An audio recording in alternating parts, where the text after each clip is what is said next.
Entahlah, kadang-kadang aku tak mengerti lah. Ngapain mereka suka ambil itu kursus apa? Industrial design kan. Lu kena belajar itu software daripada China kan. Lu buat je lah. Ni Toys R Us ni kan. Ada itu produk itu Tamiya tu, assemble motor gitu kan. Lu enggak perlu design gitu kan. Lu buka je, lu beli je toys tu kan. Lu assemble sendirilah, pakailah itu gam kan. Lu hisaplah gam kan. Lu assemble sendiri lu punya motor kegemaran lu kan. Motor apa? Motor branded Continental semua kan. Semua harga murah-murah sini. Lu mau belajar itu apa? Industrial design kan. Ini budak-budak kecil pun berhenti pasang lah itu apa? Motor kan. Enggak perlu apa itu software daripada China kan. Ini aku lah ni. Ini aku. Aku buat tak tahu je lah itu kisah-kisah itu produk industrial design mau pakai apa?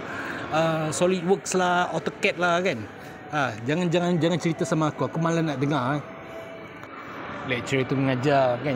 Lepas tu upload konten tu jangan lupa sapu-sapu lantai kan. Lu pam-pam sendiri lah kan. Aku menjalankan duty je kan. Ini hari aku cicil mau cari girlfriend gitu kan. Cari girlfriend banyak sikit kan. Duit tak ada ni kan. Pandai-pandai lah.